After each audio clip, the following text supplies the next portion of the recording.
y'all probably looking at me like, where have you been? First of all, this is not my first channel. Y'all already know I got multiple channels, okay? This is my third channel, aka my personal channel. So I have been posting regularly on my other channels. And if you guys are not on the Patreon, please go join the Patreon, because I already talked to y'all about why I have not been posting. There's been some things going on. I know how to come back on here, continue what I was doing on here without talking about certain things. So if you guys are interested, go on the Patreon, because you guys already understand what's going on. All right, so I apologize, but there's certain things going forward that I'm just not gonna be able to talk about on here. Also, before we even get into that, there's some of y'all that think y'all slick, right? Y'all think y'all could like say things to me and I'm just like not gonna snap back at y'all. Like, there's a couple people, so I'm gonna put this comment right here, right? Let's just start here. So obviously this video is an update video, it's a Q&A video. So I've shared my life with y'all forever, right? I've been open with y'all, not to be malicious, not to spill tea, not to like be petty or anything like that, but because I feel like my experiences can help the next person that's going through whatever I'm going through. But there's some of y'all, when I'm making my videos or when I have discourse with other people that find it funny or like find it okay to come at me on other posts like, oh well, you make videos that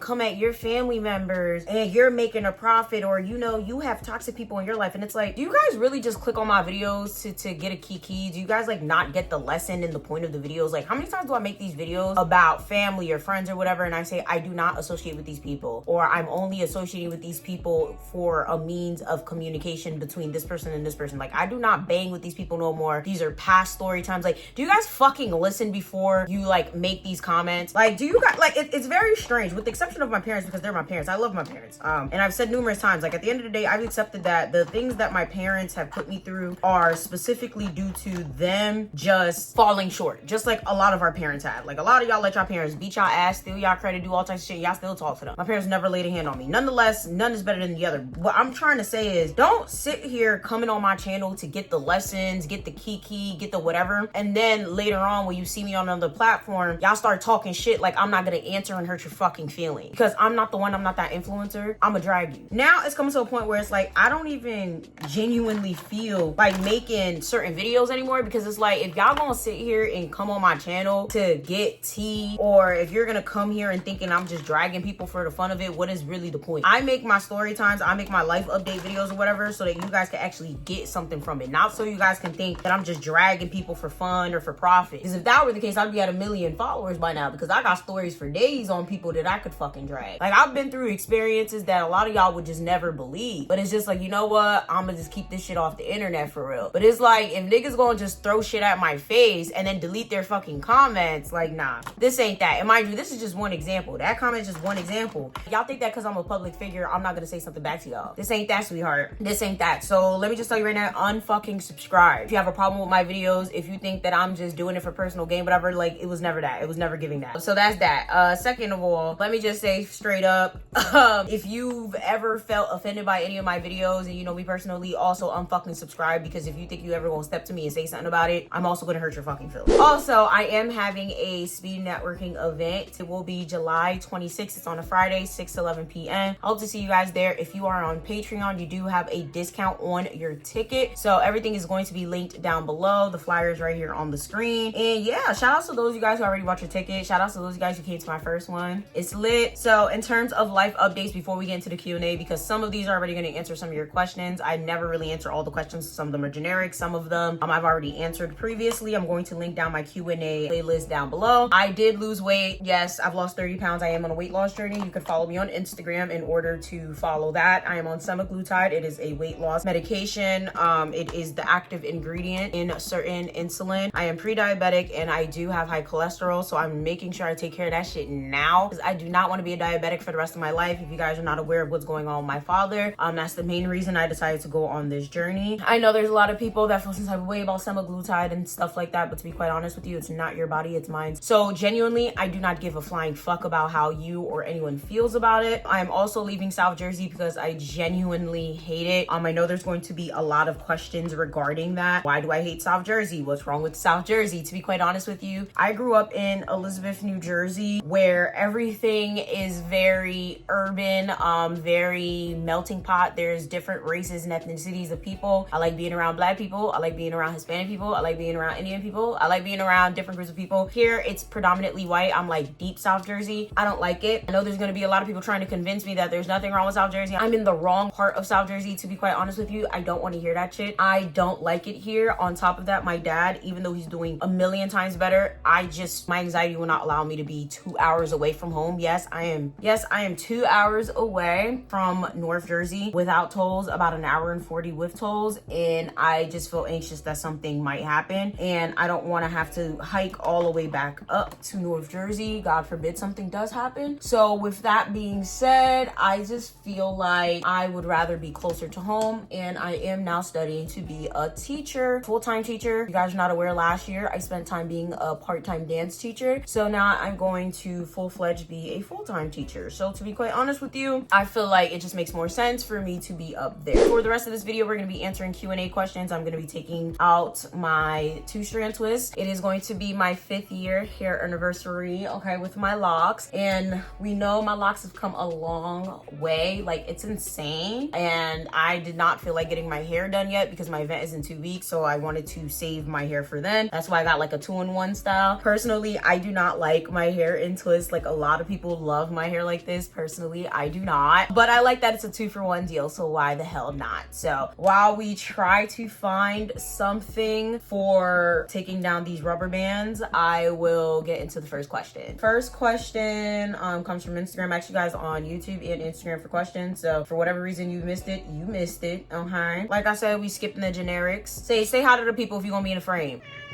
There you go. What was your first job? All right, so if you guys have never been here before, I worked at the doctor's office for years, literally stayed there for 10 years. My way out was the panoramic. It's funny because a lot of you guys kind of ask me sometimes, like, why don't I do more stories on the doctor's office? Because it was hectic. To be honest, I feel like my mind blocked a lot of those stories, but I will say those are probably some of the craziest times. The doctor's office is probably a huge part of my life because a huge crux of my crazy story times have to do with the doctor's office, and that's because, like, it wasn't a normal doctor's office, okay? It was a Haitian doctor's office. A lot of people go there when they don't have insurance, and it's just like, child, again, I worked there for 10 years, so maybe one day I'll start with some story times in there. I have a few, but not many compared to a lot of my story times. You would think that a lot of them were story times at the doctor's office, but no, they weren't. Next one, comfort movies. I am not a movie person, believe it or not, so I don't think I have a comfort movie, but my comfort show is The Parkers. Okay, I love The Parkers. Anytime I just want to calm down or I just need some bullshit to watch, I throw on The Parkers. I've watched every single episode. I think I literally know the entire script from front to back every season. Like, I just love The Parkers. Next one is, how do you manage to be this talented?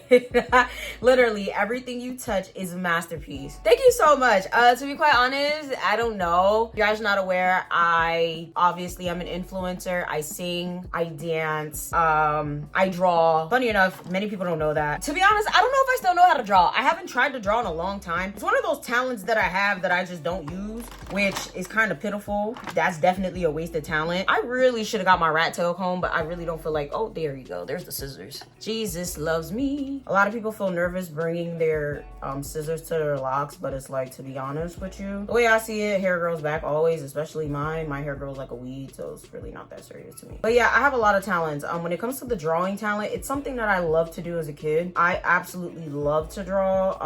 Was one of my first, no, I'll say second discovered talents. I discovered I could sing when I was like in kindergarten, 1st grade, and then I discovered I could draw, and I drew a lot more in grade school up into middle school, and I loved drawing. But I don't know, I think it kind of faded into obscurity. High school, going into college, I just stopped caring. I've just always been a very artistic child. It was something that really calmed me down. on, I was just really into creating things. I've just always been a creative, and I feel like as I was always told that like creativity wouldn't bring me anywhere, creating things wouldn't make me money, I just tried to do things that were more, I guess, constructive for my life, things that would bring me money, and I regret that. That's why it's crazy, because I always get asked to speak at schools and panels and stuff, and most of the time I always end up talking about how like people, like adults in my life, told me to do something that was more fulfilling, things that could make me money. And I will say that's my biggest regret in life, listening to these dumbasses, because I could have went to school for dancing or singing or art or something, because a lot of people will tell you, oh, there's no sense in doing that, like why would you go to college for liberal arts? But to be quite honest with you, there's a lot you could do with that if you do it properly, whether it's for business or for teaching. Don't let anyone deter you for that. But at the same time, I get it, because realistically, if you pair it with something else, you could do more with it. So for example, in my case, I want to be a dance teacher, right? In Jersey, it's very difficult to be a teacher without a master's, like in terms of you have to get a master's in teaching. So now I have to go back to school for getting a teaching master's in dance, which is crazy as fuck. So imagine if I would have just went to college for dance, I wouldn't have to go through all of this fucking bullshit, right? But people would just be like, oh, there's no point in that. But in actuality, there is. Even if I wanted to work, like trying to work in a dance studio is hard. Like there's a lot of red line that goes into that, because either you gotta be in a dance studio since you were fucking 3, or you have to have like a master's or like a freaking bachelor's in dance. But people will sit there and look you in the face and be like, oh, there's no point in going to school for dance, or there's no point in going to school for art. But like there is. If you want to be in the professional realm, unless you've been doing this since you were like a freaking infant, yeah, people are gonna be looking at you like, what is your educational background? So I will say, don't listen to people that don't have an educational background or professional background in what it is that you're trying to seek, because college is important in many other facets that you don't understand until you actually need it. A lot of people that are trying to tell you that you don't need to go to college for something are people that have never been there, people that don't have that damn degree. Yes, in theory, you don't need it, but sometimes you'd be surprised in the settings that you do. I am multi-talented. I will say it's a blessing, because I've used it in so many different facets in life. And thank you so much for the kind comment. Thank you, because I feel like I'm so hard on myself sometimes, and I'll be feeling like, damn, this is not good enough. Do it again. Do it again. I could do better. Do it again. Thank you so much. Next one, how do you make thumbnails for YouTube videos? I do all my thumbnails on Canva. I absolutely love Canva. I swear by Canva, and it's so affordable. Like literally, Canva is the best thing that has ever touched this earth. Like it is phenomenal. Like if it's not already a public company, I will definitely invest in Canva. Like Canva, love it. Chef's kiss. I should definitely do like a workshop or whatever on how to use Canva. Phenomenal. How do you feel about what content creation has become since being one of the OG? My light just shut off, y'all. Technical difficulties. This shit actually doesn't look too bad, shockingly. What am I supposed to do? 2 seconds, y'all. Hold up. I just have to go get my big ass ring light. Aha! I love technology. I had a charger right here for this light. But yeah, so the question was, how do I feel about how content creation has gone since being an OG? First of all, I didn't know I was an OG. I don't consider myself an OG. I consider the OGs like Jackie Aina, Lovely T, Shane Dawson, the other problematic queens or whatever. I'm not an OG, but I guess, personally, I feel like content creation has gotten very lazy. I feel like we just have a lot of popcorn influencers. We have a lot of influencers that are coming up really, really fast and just don't know what to do, how to do it, when to do it, and they fucking the game up. Okay, let me just say. So first of all, a lot of them have no public relations experience, meaning they're saying all the wrong things, doing all the wrong things, and they're fucking themselves up, which is fucking us up. So they're just accepting things for free, which in turn is making a lot of these companies lowball us. They are saying a lot of things publicly that they shouldn't be saying, which in turn is creating public relation nightmares. They are treating their followers and subscribers like dollar signs, which is making a lot of our followers and subscribers thinking that we're scammers, so now we can't sell our stuff, and they're legitimate good shit. Content creation has kind of become a joke. It's like at this point you got a lot of influencers who don't even want to say they're influencers, because now it's like, okay, are you an influencer or are you a scammer? Like, are you really an influencer? Like, that shit used to actually hold weight. I mean, I think it still holds weight, but like in certain spaces, like if you say you an influencer, like niggas look at you like, are you million influencer, you know? So I feel like it's kind of come to a point with a lot of these people where a lot of these influencers are coming up so quick that they can't even actually appreciate what they've actually done. They're not appreciating the work that they put in because a lot of them haven't put in the work. And then you have places and platforms such as TikTok, Facebook Reels, Instagram Reels, and other short form platforms where you don't gotta do a damn thing but put up a 30-second clip and you go viral and you're famous the next day. So it's like you go from literally 0 to 100 so quick that it's like didn't really have to do much of anything. And I think that's very problematic because since these people didn't really have to do anything, it's like they're overwhelmed. So it's like as fast as they came up, it's as fast as they came down. And it's like, damn, like who's really helping these people? So I feel like we do need more mentors in this space. We need more social media, like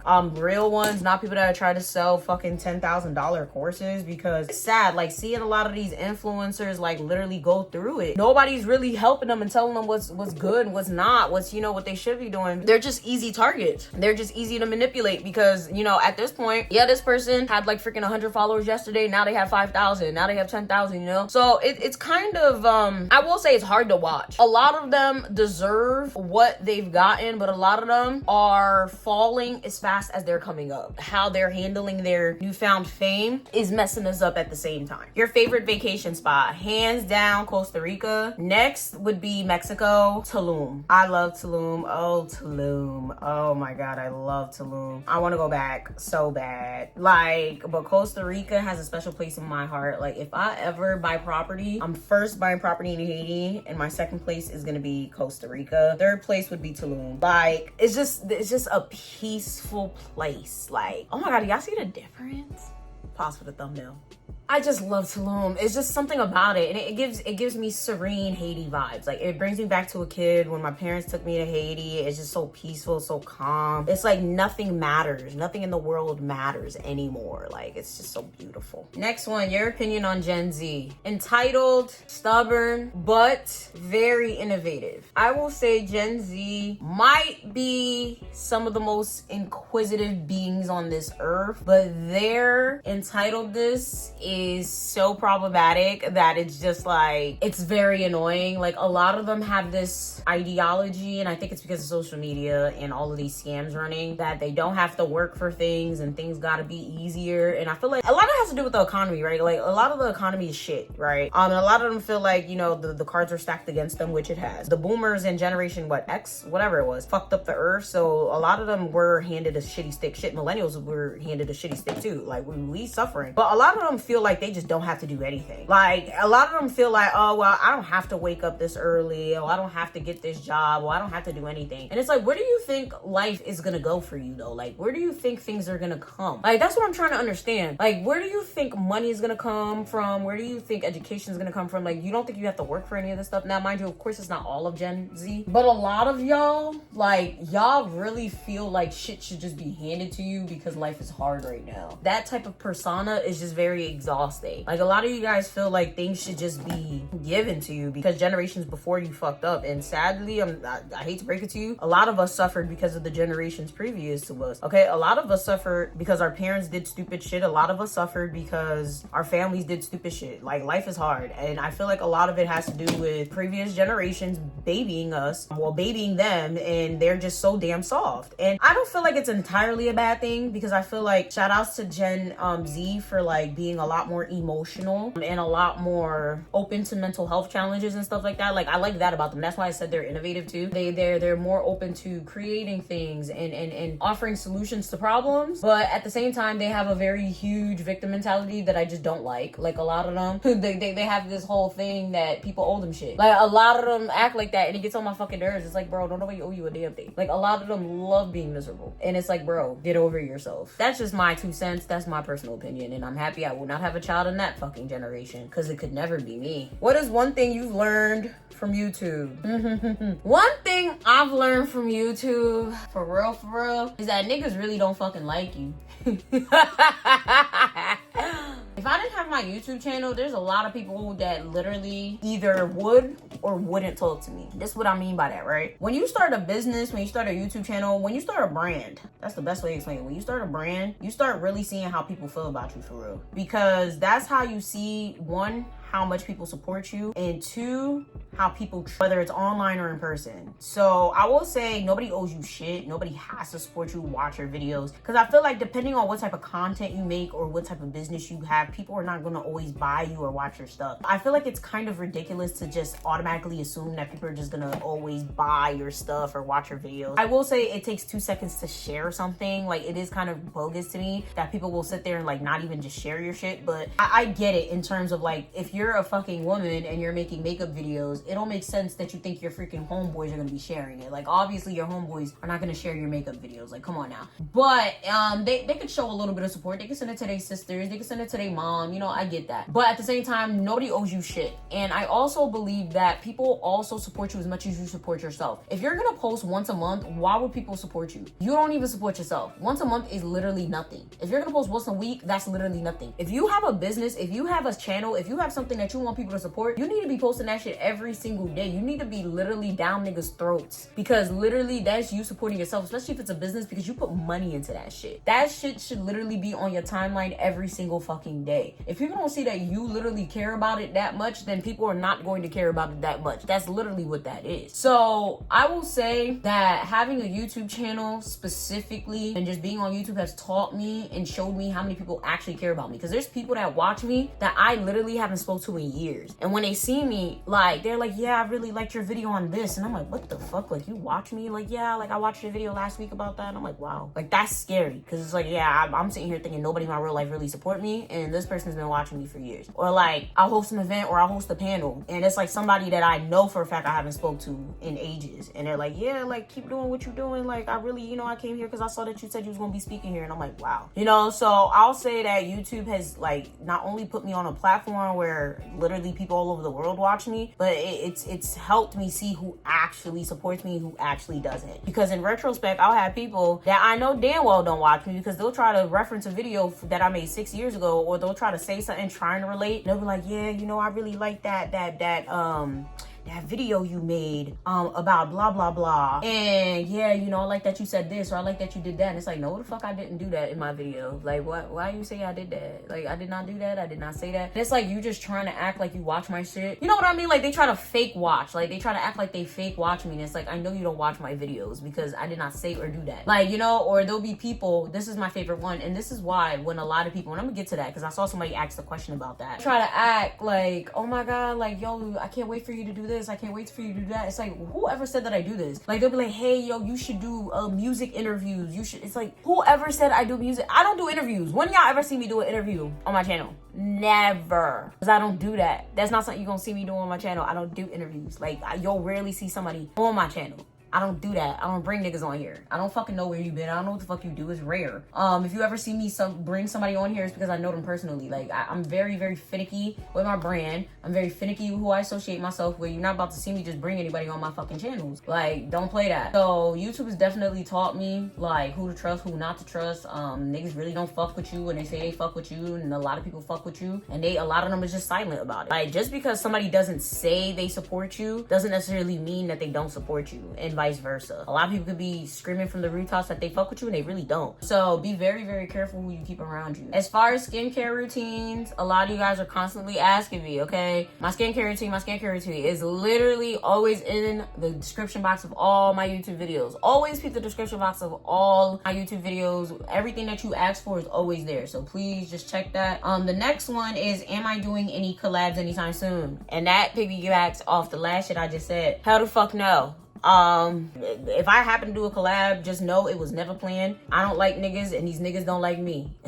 Like, my problem with YouTubers for real is a lot of them like people kissing their ass, and a lot of them like people chasing them. A lot of them don't be fucking professional, and then a lot of them don't be having plans, and then a lot of them, yeah, there's a lot of problems. There's a lot of grievances I have. And it's funny. That's why it's funny when people are like saying, you know, a lot of y'all strangers, okay, people that I don't fucking know, like to say that I like making stories for Kiki and talk to people that I don't even fucking talk to, because it's like, if that was the case, there's a lot of fucking story times, a lot of YouTubers I could drag. There's a lot of YouTubers I could drag. Those are the main reasons I refuse to do story times. Well, not story times, collabs with niggas, because it's like, I don't like these YouTubers and these YouTubers don't like me, period. Like, yo, a lot of these niggas is unprofessional as fuck. They're time wasters. They're like, don't fucking play with me. Just don't. Like, I don't need you in my space. I don't need you in my face. I don't need you on my channel, and I don't need to be on yours, okay? Like, the whole collab thing, I gave that shit up at like 5,000 subscribers, okay? Like, you only gonna see me with the homies. Period. Y'all know who the homies is. I don't gotta reiterate who the homies are.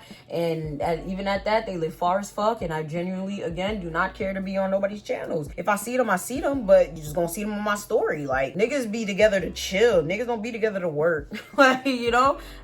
This shit hurt. But yeah, like, niggas don't be together to work for real. You feel me? Like, no. Next question. What's your personal relationship with religion, and how does one find faith in something without it being forced? I do have a Haitian channel where I talk about all of that stuff. I'm personally a spiritual person. I do not necessarily follow one denomination. I consider myself, I guess, an omnist. I believe that everyone's religion is not only true but flawed. So I believe in bits and pieces of everyone's shit. But also, you just believe what you believe, to be quite honest with you. Like, no one could really force you to believe anything. Like, if you believe something's true, then it's true. If you believe then it's not, then it's not. But I was raised and baptized Catholic. I don't necessarily think I'm ever going to convert from that, to be honest with you. And yeah, that's that on that. And let's move on to the final question.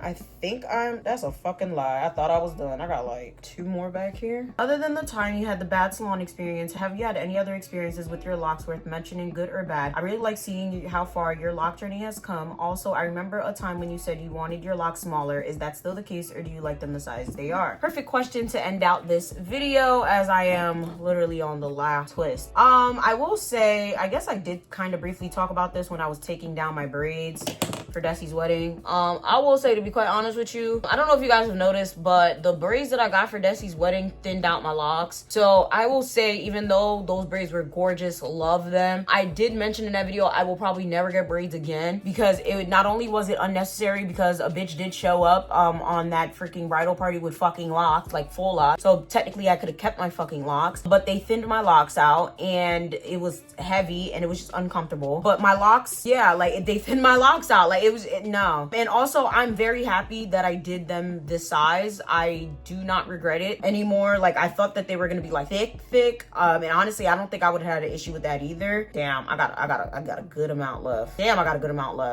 so much hair. But yeah, I feel like, to be quite honest with you, the back is what I was really concerned about, because the back of my locks, so this is funny. This twisted is the size of one of these untwisted, if you guys can tell. So, like, these back here, I was scared that one of them was gonna snap off. Don't let anyone tell you that your locks snapping off is a sign of good growth, or like it's normal. It's not. Your locks should not be snapping off at all. Not one of my locks has ever snapped off, ever in any stage of my lock journey. So, like, yeah, that's why I'm like, getting locks definitely changed my perspective on hair. Like, my hair's never fallen out in clumps. My locks have never fallen out. So I will say, with my hair in particular, I'm very, very touchy about it, because like, my hair back here is thinner. Like, my locks back here are thinner. They've always been thinner. My hair back here, when it was loose, has been thinner. So when I got those braids, I was just like, Jesus Christ. When I took them out, like, even my loctician was like, damn, sis. Like, my stylist was like,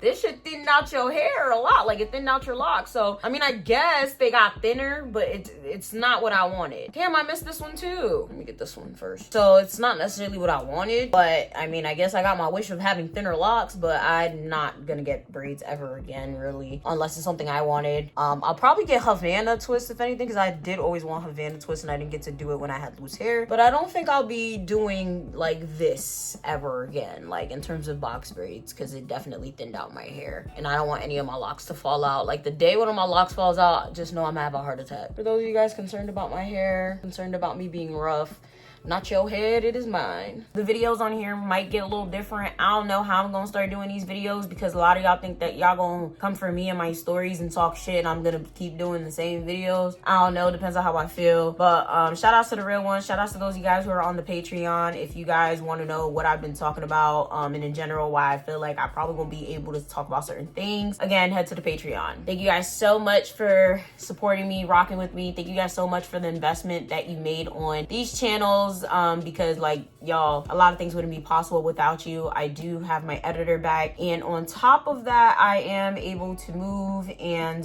yeah, there's gonna be a lot of major changes coming to not only this channel but the other channels. And yeah, I can't wait for you guys to see all of it. Make sure you guys follow me on Instagram. I do different content on there, dancing, stuff like that. So yeah, I'm gonna see you guys in the next video. I love you guys so very much, and I'm gonna see y'all next time. Bye.